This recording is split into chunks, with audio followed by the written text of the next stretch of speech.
All right, we are so close to being done with this.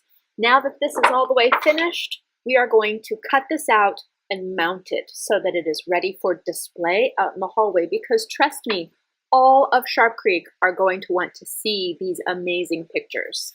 So for this next step, you will need a pencil, you will need a pair of scissors, you will need a glue bottle, and you will need to go into the storeroom and choose a color of paper of your choice.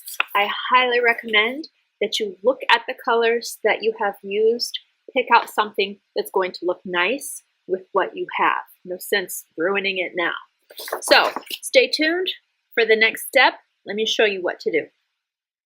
Now that you have gathered up all of your supplies, the first thing you're going to do is you're going to draw a bubble around this name. A bubble is going to be a thin line of white of this background paper that surrounds your name. To find out how much white is going to be surrounding my name, I have to look for the spot on my paper where I have a letter closest to the edge. So for me, that is right there. That is a very close little space between the Y and the outside of the paper. That tells me that my bubble around this name is going to be that far away from the letter, because it has to fit onto the paper. I think some of you might have letters that actually go all the way off the paper, and you might want to just ask me what to do about that, because you'll have a special situation. Now, this bubble that I am drawing, I am trying very hard to make that line always be the same distance away from the outside edge of the letter. I call it a bubble because it's going to surround, it's going to copy every nook and cranny all the way around my name. I'm just going to use my pencil and I'm going to continue drawing.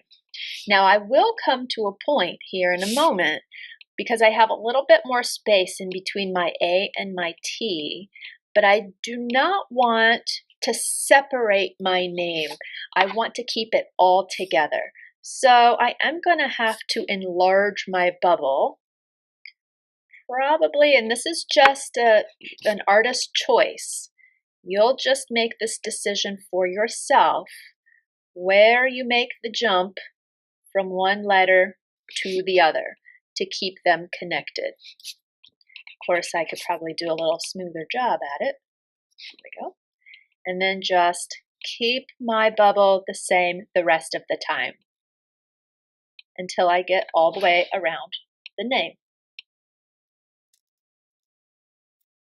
Now, my bubble goes all the way around, and I have a spot right here that keeps the letters of my name connected, and I'm ready to cut. I do have a hole inside my letter. Mine is not very big, so I'm not going to put a bubble inside it. But if you have a hole inside a letter that is larger, and you have room to draw that line around the inside of the hole, then you need to do that. When it comes time for us to cut it out, you'll have to see me for a special way of cutting those inside holes. Now, speaking of cutting, I am ready. I've got my line. It shows me exactly where to cut. I'm just going to do my best cutting and stay on the line all the way around the outside.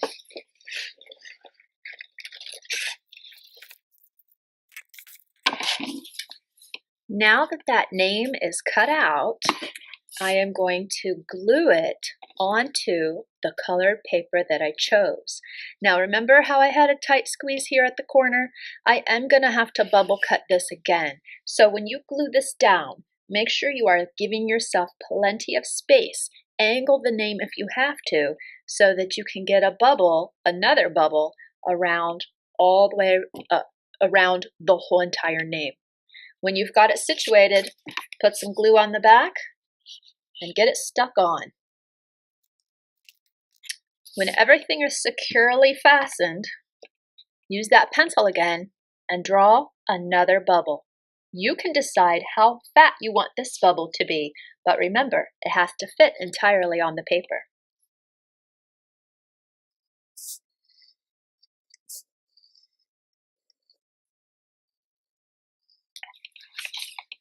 There's my bubble, ready.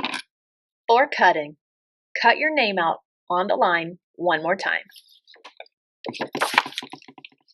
All right. Now, at this point, you are technically all the way done. I do want you, since some of you did not write your actual name, some of you might have written a nickname or a different word, I do want you to take your pencil and down here at the bottom somewhere, please sign your artwork. And some of you might want to bubble and mount again.